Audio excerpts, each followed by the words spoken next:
एक पार्टी के दौरान मेरी गर्लफ्रेंड ट्रुथ और डेयर गेम में हार जाती है, जिस पर उसे अपनी जिंदगी के सबसे अफसोसजनक इंसान को कॉल करना पड़ता है। फिर वह फोन के दूसरी तरफ मौजूद इंसान से पूछती है, अगर मैं अभी तुम्हारे पास आ जाऊं तो क्या तुम मुझे रहने के लिए एक घर दोगे? यह सुनते ही पूरा हॉल एकदम शांत हो जाता है। सभी लोगों को लगता है कि मैं गुस्से से अपना आपा खो दूंगा और टेबल पलट दूंगा, लेकिन उनकी उम्मीदों के उलट मैं बस शांति से अपनी रिंग फिंगर से अंगूठी उतार देता हूँ। हमने अभी तक मैरिज रजिस्टर नहीं करवाई है, इसलिए अभी भी देर नहीं हुई है, तो चलो ब्रेकअप कर लेते हैं। मैं अपनी जगह उसे दे देता हूँ। यह कहने के बाद मैं लियू रुयान को कुछ कहने का मौका दिए बिना ही मुड़कर वहां से चला गया। रास्ते में मैं जिंगबई में एक फोन कॉल करता हूँ। पापा, मम्मी, मैं आखिरकार घर लौट रहा हूँ, मैरिज के लिए भी तैयार हूँ। यह सुनकर दूसरी तरफ से खुशी भरी आवाज आती है, बेटा आखिरकार तुम्हें समझ आ ही गया। तुम लिन ग्रुप के इकलौते वारिस हो। अगर इतने सालों से तुम बाहर जाकर खुद को ट्रेन करने की जिद नहीं करते तो अब तक शादी भी हो चुकी होती और कंपनी भी संभाल रहे होते। जिस पर मेरे माता पिता आगे कहते हैं, हमने तुम्हारे लिए पार्टनर भी पहले से चुन रखा है, बस तुम्हारे यहाँ कहने का इंतजार था। उनकी आवाज में साफ खुशी झलक रही थी, जिसे सुनकर मुझे थोड़ा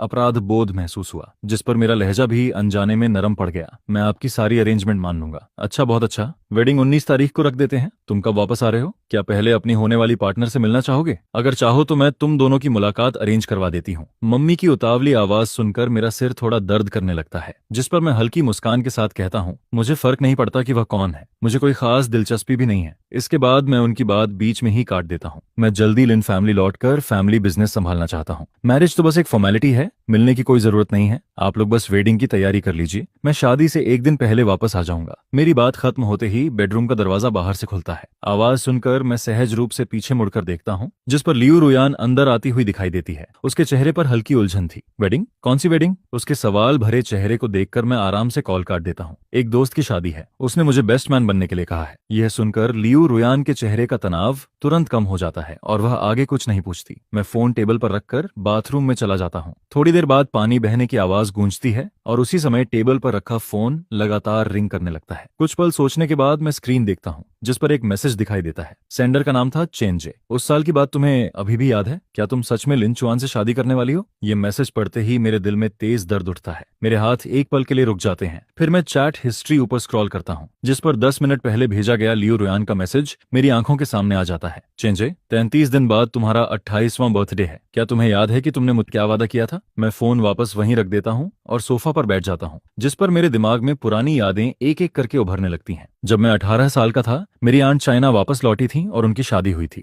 जिस पर मैं भी वापस आया और युंडा यूनिवर्सिटी में एडमिशन लिया। मैं एक बेहतर कॉलेज लाइफ जीना चाहता था। सुरक्षा कारणों से मैंने कभी अपनी असली पहचान किसी को नहीं बताई। फ्रेशमैन वेलकम इवेंट की रात अपने रूममेट की मदद करने के लिए मैं टेम्परेरी तौर पर स्टेज पर पियानो बजाने गया था। परफॉर्मेंस खत्म करके जैसे ही मैं स्टेज से नीचे उतरता हूँ, मेरी नजर लियू रुयान पर पड़ती है। वह सफेद ड्रेस पहने होती है, हाथ में फूलों का बुके लिए एंट्रेंस पर खड़ी रहती है। उसकी आंखें चमक रही होती हैं। क्या मैं तुम्हारा कांटेक्ट ले सकती हूँ? मैं खूबसूरती का दीवाना था, इसलिए उसी वक्त मान गया। इसके बाद हम हर दिन कांटेक्ट में रहने लगते हैं। कभी कभी अलग अलग जगहों पर अचानक मुलाकात भी हो जाती है। जान पहचान के तीसरे महीने में लियू रुयान खुद मुझे प्रपोज करती है। पहला प्यार, पहली नजर का आकर्षण और उसके प्रपोजल के सामने मेरे पास मना करने की कोई वजह नहीं थी, जिस पर हम दोनों रिलेशनशिप में आ जाते हैं। 21 साल की उम्र से लेकर 28 साल की उम्र तक, पूरे 7 साल। इन 7 सालों में फैमिली लगातार मुझे वापस बुलाकर मैरिज अलायंस के लिए कहती रही। मैंने कई बार लियू रुयान की सोच जानने की कोशिश की, लेकिन जैसे ही शादी की बात आती, वह हमेशा उससे बच निकलती थी। शुरुआत में मुझे लगा कि शायद वह अभी मैरिज के लिए तैयार नहीं है, लेकिन ऐसा बार बार होने पर मुझे भी कुछ अजीब लगने लगता है। फिर करीब आधे महीने पहले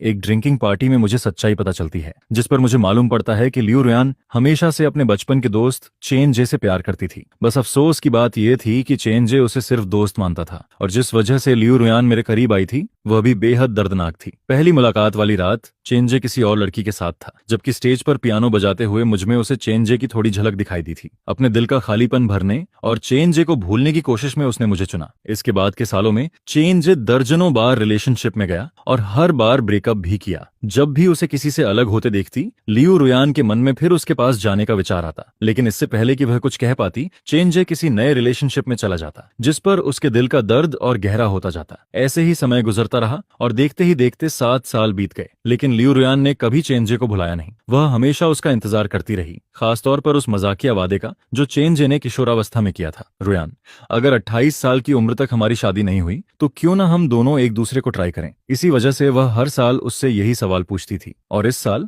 आखिरकार चेनजी 28 साल का होने वाला था। लियू रुयान का फोन देखने के बाद मैं हंस पड़ता हूँ, क्योंकि 33 दिन बाद सिर्फ चेनजी का 28वां बर्थडे नहीं आने वाला था। वह वही दिन भी था जिस दिन मैंने लियू रुयान से अलग होकर घर लौटने और शादी करने का फैसला किया था। इसके बाद जब लियू रुयान स्टडी रूम में जाती है तो मैं भी उठकर लाइट्स ऑफ करता हूँ और बेड पर लेट जाता हूँ। पता नहीं कितना समय गुजरता है, फिर अंधेरे कमरे में बहुत हल्के कदमों की आवाज सुनाई देती है। फोन की हल्की रोशनी बेड साइड टेबल पर रखी जाती है, फिर कोई आकर मेरे पीछे लेट जाता है। इसके बाद कमरे में लंबी खामोशी छा जाती है, जब तक कि मेरे बगल से उसकी धीमी और नियमित सांसों की आवाज नहीं आने लगती, जिस पर मैं अपनी आंखें खोल देता हूँ। मैं हाथ बढ़ाकर लियू रुयान का फोन उठाता हूँ और पुरानी चैट दोबारा खोलता हूँ। उसमें सिर्फ 4 शब्द जुड़े हुए थे, मैं अब भी तुम्हें नहीं भूली। इन 4 शब्दों को देखकर मैं आसानी से इमेजिन कर सकता था कि उन्हें टाइप करते वक्त लियू रुयान कैसी रही होगी। शायद वह अपने होंठ दबाए बैठी होगी, आंखें स्क्रीन पर टिकी होंगी, लंबा मैसेज लिखकर बार बार डिलीट करती होगी, हर शब्द सोच समझकर चुनती होगी। उसे डर भी रहा होगा कि उसकी फीलिंग्स बहुत जल्दी समझ ली जाएं,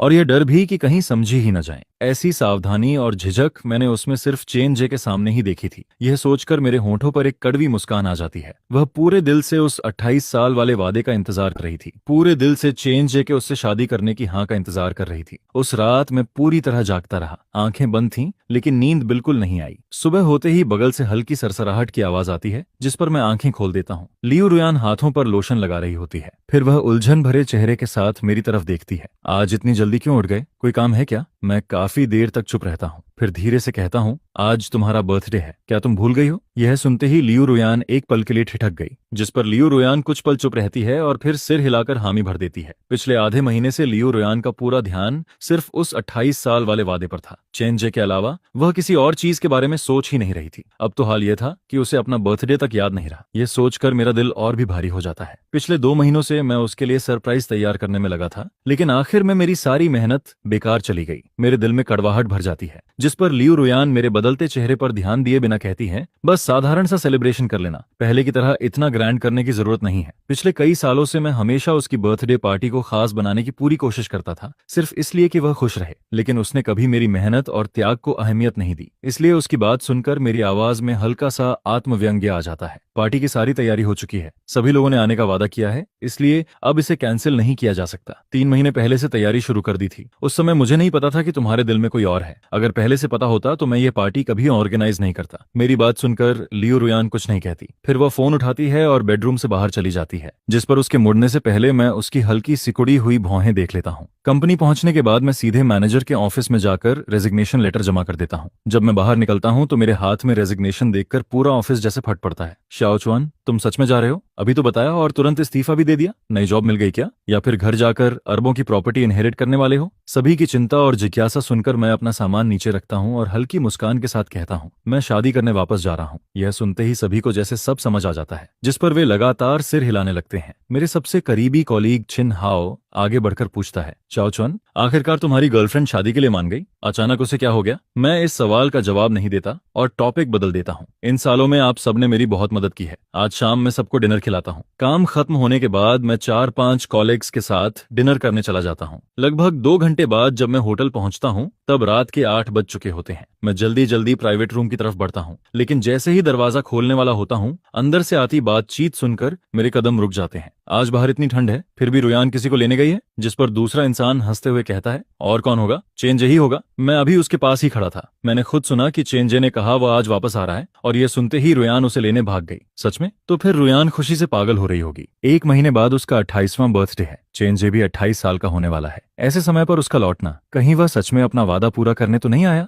मैंने सुना है चेनजे फिर से सिंगल हो गया है। लगता है इस बार वह सच में वापस आया है। लेकिन अगर दोनों सच में साथ आ गए तो लिन चुआन का क्या होगा? हम इतने सालों से उससे यह बात छुपा रहे हैं। 7 साल हो गए उसे तो ये भी नहीं पता कि चेन जे कौन है। वह अभी भी पूरी शिद्दत से रुयान से प्यार करता है, जिस पर कोई आह भरते हुए कहता है, तो हम क्या कर सकते हैं? रुयान का दिल तो हमेशा चेन जे के लिए ही धड़कता है। अगर चेन जे वादा निभाने को तैयार हो गया तो बस लिन चुआन की किस्मत खराब समझो। वैसे भी लिन चुआन का बैकग्राउंड कोई खास नहीं है। अगर ब्रेकअप हुआ तो संभालना आसान रहेगा। हालांकि इन सालों में उसने रुयान और हम सबके लिए बहुत कुछ किया है, लेकिन आखिर हम रुयान के बेस्ट फ्रेंड्स हैं, हमें उसी का साथ देना होगा। अगर दोनों का सच में ब्रेकअप हो जाए तो रुयान को ज्यादा परेशान मत करना। उसे कह देना कि लिन चुआन को थोड़ा हाउस, कार या कुछ पैसे दे दे, ब्रेकअप कंपेंसेशन समझ लेना। मैं चुपचाप यह सब सुनता रहता हूँ। मेरे चेहरे पर कोई रिएक्शन नहीं आता। फिर अचानक मेरे मन में वहां से चले जाने का ख्याल आता है। अजीब बात यह थी कि अब मुझे आधे महीने पहले जैसी तकलीफ नहीं हो रही थी, बल्कि सब कुछ थोड़ा हास्यास्पद लग रहा था। लियो रुयान मुझसे ब्रेकअप करना चाहती थी और इसके लिए अपने बेस्ट फ्रेंड से प्लानिंग भी कर चुकी थी। 7 साल तक मैं आखिर किस चीज को रिलेशनशिप समझकर जीता रहा। बस अफसोस इतना था कि इस बार जाने वाला इंसान मैं था। उसी समय कुछ वेटर्स शराब लेकर अंदर जाते हैं, जिस पर मैं जल्दी से पीछे हट जाता हूँ। दरवाजा खुलते ही अंदर की सारी बातचीत अचानक बंद हो जाती है, जैसे कुछ हुआ ही ना हो। मैं हल्की मुस्कान के साथ अंदर जाता हूँ और सभी को ग्रीटिंग करता हूँ। थोड़ी देर सोशलाइजिंग करने के बाद प्राइवेट रूम का दरवाजा दोबारा खुलता है, जिस पर लियो रुयान एक अनजान आदमी को साथ लेकर अंदर आती है। उसकी हाइट और बॉडी शेप देखकर मैं कुछ पल के लिए चुप हो जाता हूँ, क्योंकि वह 3-4 हिस्सों तक मुझसे मिलता जुलता था। लियो रुयान उसे पूरे रूम में घुमाकर सबसे मिलवाती है। आखिर में वह उसे लेकर मेरे सामने आती है। यह मेरा बचपन का सबसे अच्छा दोस्त है। वह थोड़ा रुकती है, फिर कहती है, चैन जे। इसके बाद वह मेरी तरफ देखकर बोलती है,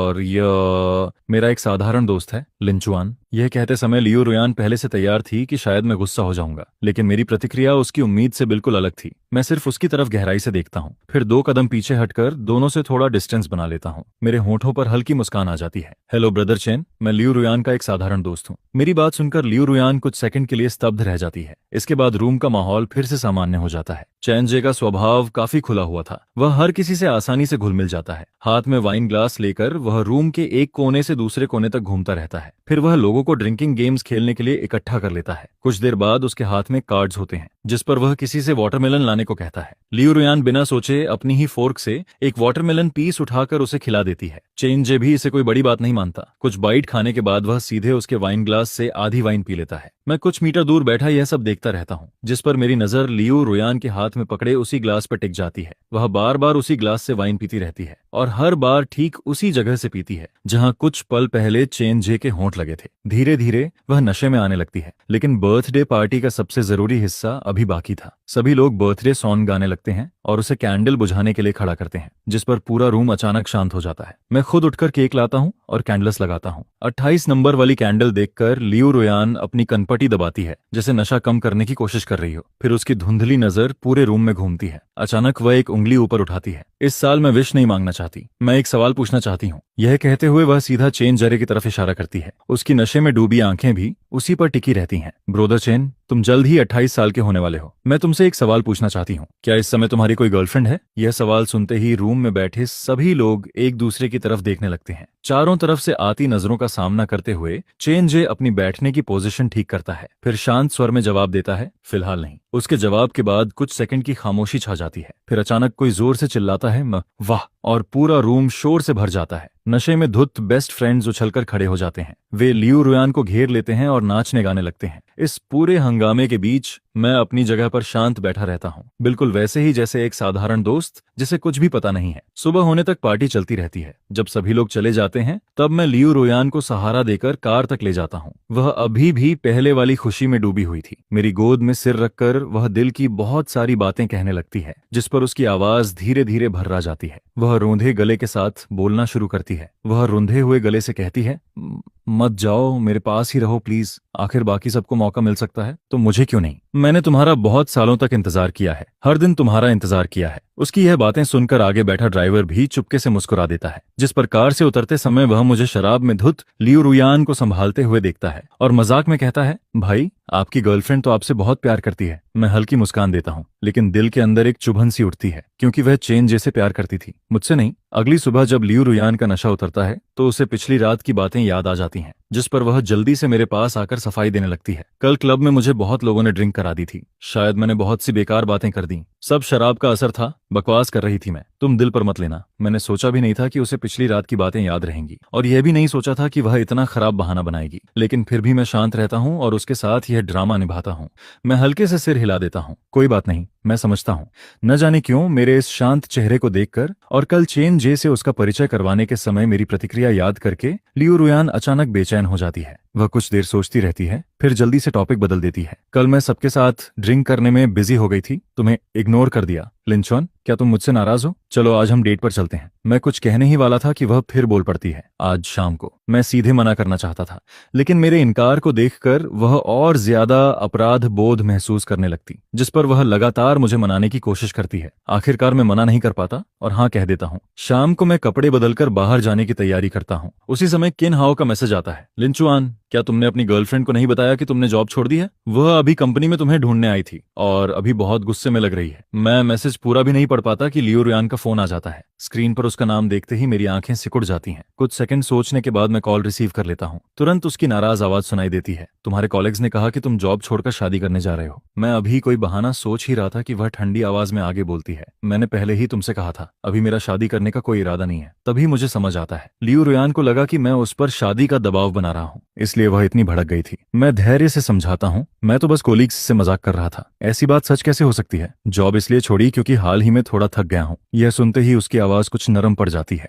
आगे से ऐसे मजाक मत किया करो। मैं धीमी आवाज में पूछता हूँ, तुम अभी कहाँ आने हो? जरूरत हो तो मैं तुम्हारे पास आ जाऊं? मैं अपना एड्रेस बताने ही वाला था कि अचानक फोन के दूसरी तरफ से बहुत हल्की हंसी सुनाई देती है। वह हंसी चेंजे की लग रही थी, जिस पर मेरे होंठों तक आया हुआ एड्रेस वापस निगल लिया जाता है। अगले ही पल कॉल कट जाती है। धीरे धीरे अंधेरी होती स्क्रीन को देखते हुए मेरे होंठों पर व्यंग्य भरी मुस्कान आ जाती है। अगर वह सच में मेरे पास आना चाहती है तो फोन इतनी जल्दी क्यों काटती? वह तो बस औपचारिकता निभा रही थी और मैं बेवकूफों की तरह उसे सच मानने लगा था। इसके बाद मैं टैक्सी लेकर उस रेस्टोरेंट की तरफ निकल जाता हूँ जहाँ मिलने का तय हुआ था। मेरा नाम सुनते ही स्टाफ मुझे ऊपर वाले फ्लोर के प्राइवेट रूम तक ले जाता है। दरवाजा खुलते ही मेरे सामने खाने से भरी पूरी टेबल दिखाई देती है, लेकिन वहाँ कोई इंसान नहीं था। मेरे चेहरे पर सवाल देखकर स्टाफ सम्मान से समझाता है, मिस लियू ने 10 मिनट पहले टेबल रिजर्व की थी। उन्होंने कहा था कि आप पहले लंच कर लें। उन्हें कोई जरूरी काम आ गया है, इसीलिए शायद थोड़ी देर से आएंगी। जिस पर मुझे तुरंत सब समझ आ जाता है। अभी हुई फोन कॉल याद आते ही मैं मन ही मन मुस्कुरा देता हूँ। शायद वो फिर चेंजे के साथ चली गई थी। असल में मेरे लिए यह कोई नई बात नहीं थी। जब भी वह अपने दिल के इंसान के साथ होती थी, बाकी सारी चीजें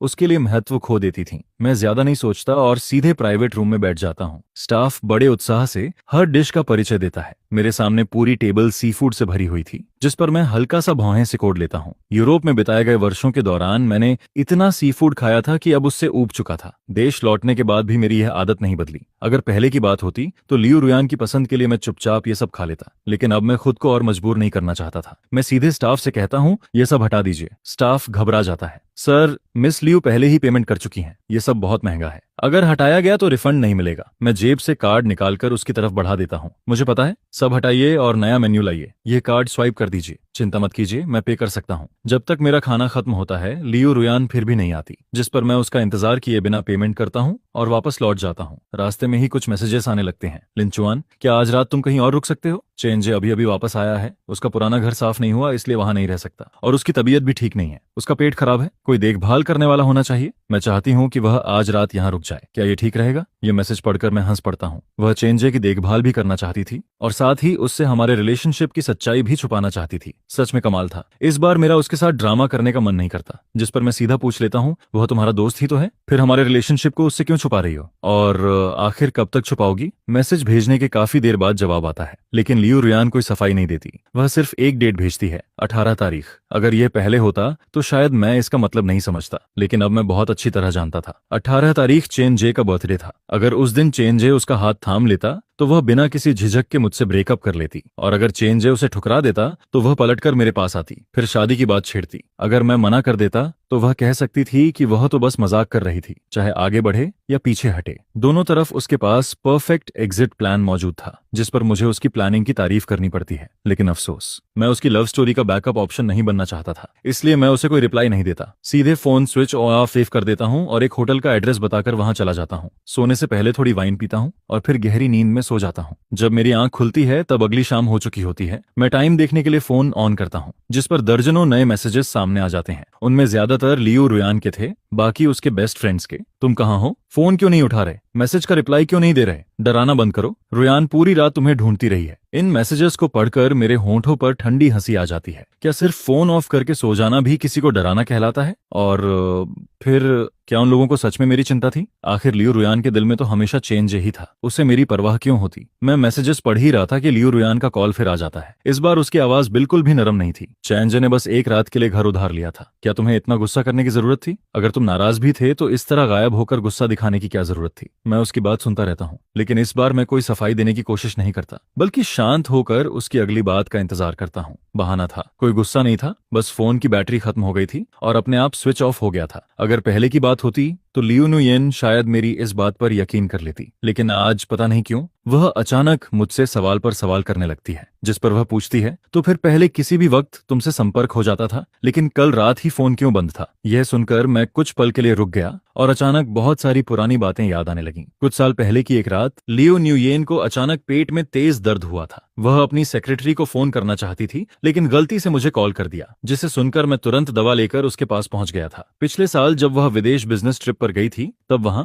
और यहाँ के समय में 7 घंटे का फर्क था। लियो न्यूयेन को मेरे यहाँ का टाइम याद नहीं रहता था। कई बार रात के 3-4 बजे फोन करके किसी डॉक्यूमेंट के बारे में भी पूछती थी, जिस पर मैं नींद से भरी आंखें लेकर उठता, कंप्यूटर ऑन करता और उसके लिए फाइल ढूंढता था। 3 महीने पहले मेरा अपेंडिक्स का ऑपरेशन हुआ था। मैं अभी अभी ऑपरेशन थिएटर से बाहर आया था और एनेस्थीसिया का असर भी पूरी तरह खत्म नहीं हुआ था। तभी उसका मैसेज आया कि उसे मिल्क टी पीनी है, जिस पर मैंने नर्स से कहकर उसके लिए मिल्क टी मंगवाई थी। एक एक घटना इस बात का सबूत थी कि मैं उसे हद से ज्यादा प्यार करता था, लेकिन अफसोस, चाहे मैंने कितना भी दिया हो, वह कभी मेरी तरफ नहीं आई, जिस पर मेरी आवाज में अनजाने में थोड़ी कड़वाहट आ जाती है। बस इतना था कि जब तुम्हें मेरी जरूरत पड़े तब मैं वहां मौजूद रहूं, लेकिन कल शायद तुम्हें मेरी जरूरत नहीं थी। मेरी इस अजीब सी बात को सुनकर लियो न्यूयेन अंदर तक हिल जाती है। 7 साल के रिश्ते में मैं हमेशा उसे खुश रखता था, उसकी हर बात मानता था। हमारे बीच कभी झगड़ा नहीं हुआ था, न ही कभी बहस इतनी बढ़ी थी कि चेहरे लाल हो जाएं। कई बातें थीं जो वह समझाना नहीं चाहती थी और मैंने भी कभी जबरदस्ती नहीं पूछी। रोजमर्रा की जिंदगी से लेकर डेट्स तक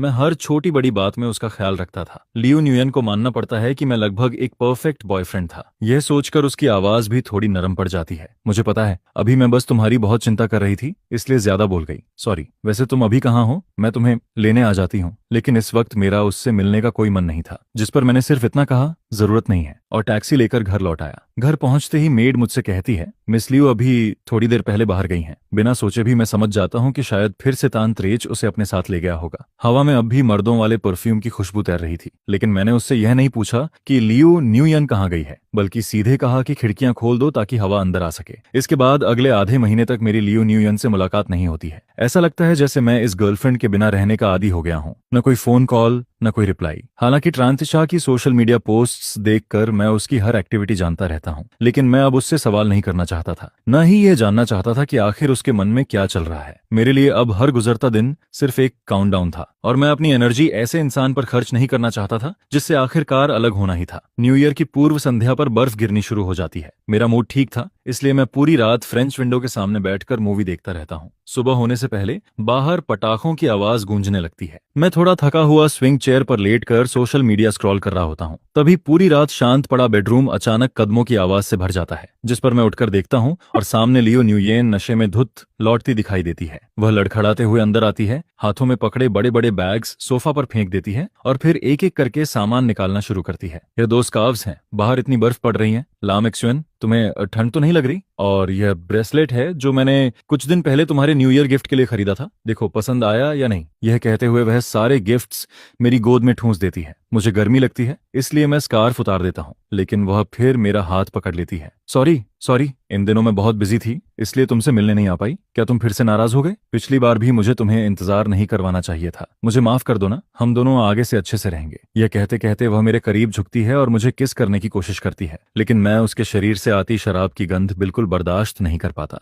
और मुझे समझ भी नहीं आता कि वह आखिर करना क्या चाहती है। काफी मुश्किल से मैं उसे बेडरूम तक ले जाकर सुला देता हूँ। उसके सो जाने के बाद मैं लिविंग रूम में बिखरे बैग्स समेटने लगता हूँ और फिर उसका फोन उठा लेता हूँ। तभी सोशल मीडिया की नोटिफिकेशंस लगातार सामने आने लगती हैं, लेकिन उनमें सबसे ज्यादा ध्यान ट्रान की पोस्ट खींच लेती है। उसने 9 तस्वीरें पोस्ट की थीं। हर फोटो में वह बर्फ के बीच एक लड़की के साथ था और कैप्शन उससे भी ज्यादा दिलचस्प था, पहली बर्फबारी में आखिरकार सही इंसान से मुलाकात हो गई। यह देखकर मेरे मन के सारे शक खत्म हो जाते हैं। अब समझ आता है कि लियू न्यूये अचानक नशे में मेरे पास वापस क्यों आई थी और क्यों उसने खुद पहल करके मुझसे सुलह करने की कोशिश की, क्योंकि जिस इंसान से वह प्यार करती थी वह अब किसी और के साथ नया रिश्ता रिश्ता शुरू कर चुका था। अगर ऐसा नहीं होता तो वह मुझे जैसे पुराने इंसान को कैसे याद करती, जिस पर मेरी आंखों में एक व्यंग्य भरी मुस्कान चमक जाती है। मैं अपनी कलाई से घड़ी उतारकर सीधे टेबल पर फेंक देता हूँ। इसके बाद अगले कुछ दिनों में लियो न्यूयेन जैसे पूरी तरह बदल जाती है। वह कहीं नहीं जाती, बस घर पर रहती है और कहती है कि मेरे साथ समय बिताना चाहती है।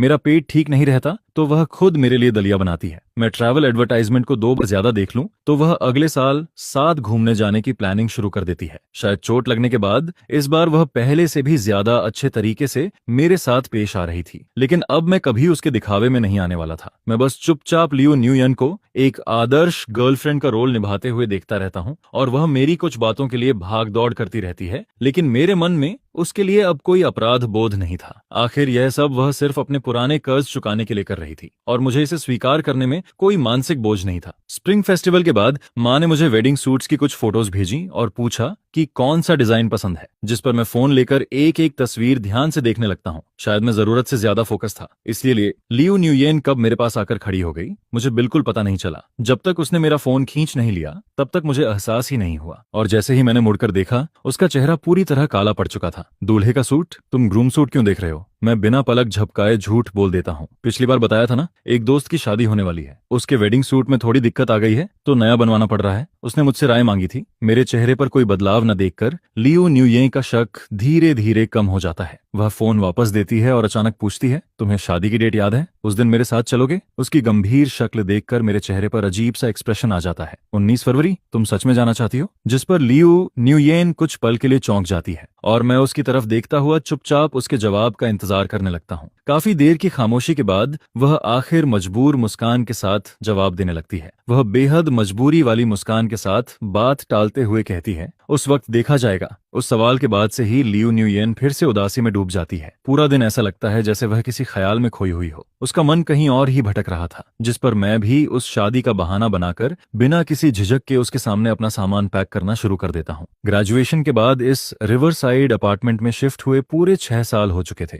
मैं सिर्फ वही चीजें सूटकेस में रखता हूँ जो मैंने खुद खरीदी थी। बाकी किसी भी सामान को साथ ले जाने का इरादा नहीं था। वैसे भी जिंगबे पहुंचकर जो चाहिए होगा दोबारा खरीद लूंगा, लेकिन कुछ चीजें मैंने जानबूझकर यहीं छोड़ दी, क्योंकि कभी कभी लियो न्यूयन अचानक मेरे सामान को देखने लगती थी, जिस पर अगर वह सूटकेस के अंदर झांकती तो उसे कुछ भी अजीब नहीं लगता। उसने कभी मुझसे एक भी सवाल नहीं पूछा। मुझे पता था कि इस वक्त उसका पूरा ध्यान ट्रान त्रेच के बर्थडे इन्विटेशन पर लगा हुआ है। वह उम्मीद कर रही थी कि उसे पार्टी का निमंत्रण जरूर मिलेगा, जिसकी वजह से उसे बिल्कुल एहसास नहीं हुआ कि मैं चुपके चुपके अपनी बहुत सी पर्सनल बिलोंगिंग्स फेंक चुका हूँ। यहाँ तक कि वे कपल आइटम्स भी, जिन्हें मैं पहले खजाने की तरह संभाल कर रखता था, अब भी अपनी जगह पर पड़े थे। इसलिए उसे जरा भी शक नहीं हुआ कि इस बार मेरा जाना हमेशा के लिए होगा। आखिर उसकी नजर में तो मैं वह इंसान था जो उसके लिए अपनी जान तक दे सकता था। तो फिर वह कैसे सोच सकती थी कि मैं सच में सब कुछ छोड़कर हमेशा के लिए जा रहा हूँ। जिस पर मैं बेहद हल्के मन से अपनी पैकिंग पूरी करता रहता हूँ। 18 फरवरी को मौसम बहुत उदास था। आसमान ऐसा लग रहा था जैसे किसी भी वक्त बारिश शुरू हो जाएगी। लियो न्यूयन सोफा पर बैठी लगातार फोन देख रही थी। मैं थोड़ी देर से उठा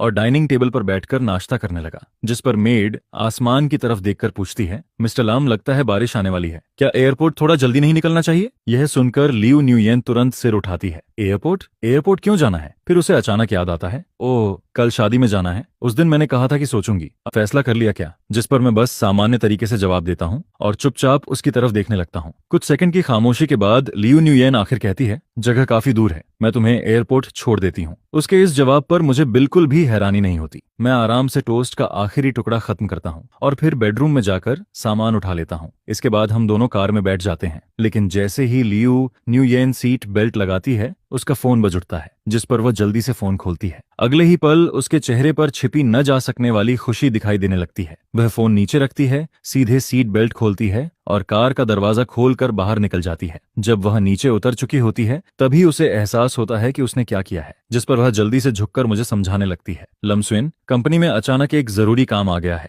मुझे पहले वहां जाना होगा। ड्राइवर तुम्हें एयरपोर्ट छोड़ देगा। इतने साल साथ रहने के बाद लियो न्यूयन के चेहरे पर झलकती झिझक देखकर मैं तुरंत समझ जाता हूँ कि वह झूठ बोल रही है, लेकिन मैं उसे बेनकाब नहीं करता, बस हल्के से सिर हिला देता हूँ। ड्राइवर का इंतजार करते हुए मैं फेसबुक खोलता हूँ और जैसा मैंने सोचा था, त्रान ट्राच की नई पोस्ट सामने आ आ जाती है। उसने बर्थडे पार्टी वेन्यू की तस्वीरें शेयर की थीं, लेकिन इस बार उसके साथ वह छोटी लड़की नहीं थी। लगता था दोनों का ब्रेकअप हो चुका था, जिसका मतलब साफ था, ट्रांत चर्च की वह पुरानी बात कि अगर 28 साल की उम्र तक उसने शादी नहीं की तो वह लियो न्यूयन के साथ रहेगा, अब फिर से उम्मीद बनकर लौट आई थी। शायद इसी वजह से वह इतना खुश था। कुछ देर बाद ड्राइवर पहुंच जाता है और उसी वक्त लियो न्यूयन भी सफेद रंग की खूबसूरत ड्रेस पहनकर स्पोर्ट्स कार में बैठती दिखाई देती है। वह विंडो नीचे करती है और मुस्कुराकर मेरी तरफ हाथ हिलाती है। तुम कब वापस आओगे? जिस पर मैं सिर्फ मुस्कुरा देता हूँ, लेकिन कोई जवाब नहीं देता। लियो न्यूयन भी इस बात पर ध्यान नहीं देती और तेज रफ्तार में वहां से निकल जाती है। पैसेंजर सीट पर बैठकर उस स्पोर्ट्स कार को दूर जाते हुए देखता रहता हूँ, जब तक वह पूरी तरह नजरों से ओझल नहीं हो जाती।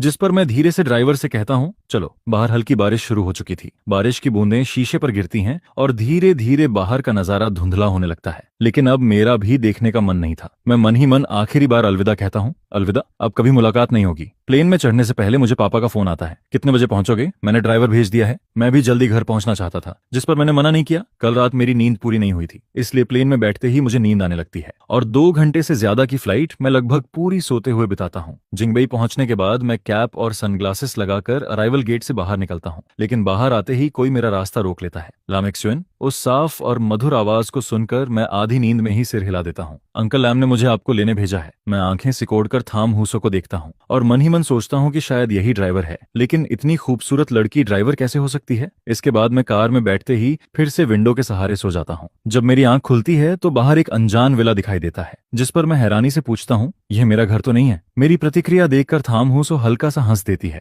आज नहीं है, लेकिन कल से होगा, और सही कहूं तो ये हमारा न्यू हाउस है। उसका जवाब सुनकर मैं पूरी तरह स्तब्ध रह जाता हूँ। मेरी सारी नींद एक झटके में गायब हो जाती है। मैं कैप और सनग्लासेस उतारता हूँ और नीचे देखकर थाम हूसो की तरफ देखता हूँ, जिस पर उसकी मुस्कुराती आंखें सीधे मेरी नजर